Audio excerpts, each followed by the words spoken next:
Sir আসসালামু আলাইকুম। ওয়ালাইকুম আসসালাম। স্যার এখানে ইন্টারভিউ রুমটা কোথায়? কেন, কি দরকার? স্যার আমার এখানে ইন্টারভিউ ছিল। তুমি এই পোশাকে এই কোম্পানিতে ইন্টারভিউ দিতে আসছো? তুমি জানো তুমি কত বড় মাল্টিন্যাশনাল কোম্পানিতে ইন্টারভিউ দিতে আসছো? স্যার আমার পোশাক নিম্নমানের হতে পারে, কিন্তু আমি এখানে স্যার যোগ্যতা দিয়ে চাকরি নিতে চাই। যোগ্যতা তো পরের বিষয়। এই কোম্পানির এমডি আমি, এবং আমি এই চাকরির ইন্টারভিউ নিচ্ছি। আমি তোমার পোশাক দেখে তোমাকে আমি রিজেক্ট করে দিলাম। তুমি এক্ষুনি এখান থেকে বের হয়ে যাও।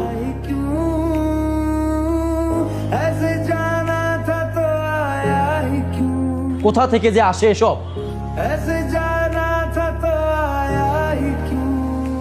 তোর কোম্পানিতে তো আজকে ইন্টারভিউ ছিল, কয়জন টিকলো?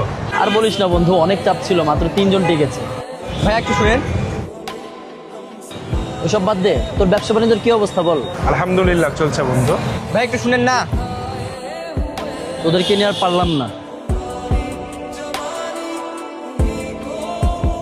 টাকা নিবি না তো তোর কি লাগবে? ভাইয়া আমি না একটা কেক নিব। ও কেক লাগবে? তাহলে তো কেকের জন্য আরো টাকা লাগবে।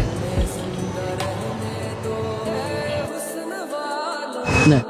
না না ভাইয়া টাকা লাগবে না, আমার কাছেও টাকা আছে, এর দেখেন। তো টাকা তোর কাছে থাকলে তুই একটা কেক নিয়ে আয়। ভাইয়া ওরা না আমাকে কেক দিচ্ছে না। ও আচ্ছা, তাদের টাকা দিয়ে আমি নিয়ে আসছি।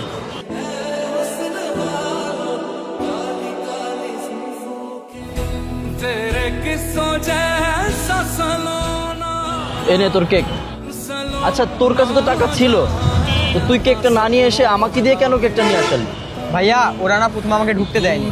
কেন ঢুকতে দেয়নি কেন? আসলে ভাইয়া আপনি যেরকম প্রথমে আমার পোশাক দেখে আমাকে ভিখারি ভেবেছিলেন, ঠিক তেমনই ওরাও আমার পোশাক দেখে আমাকে ভিখারি ভেবে কেকটা দেয়নি। ভাইয়া আজকে না আমার ছোট বোনের জন্মদিন ছিল, তাই কেকটা নিতে আসছিলাম। আর আপনারা জানেন আমি না স্কুলে পড়াশোনা করি, আর একদিন পড়াশোনা করে অনেক বড় হব, তখন এই পোশাকের জন্য কাউকে আমি ছোট করবো না।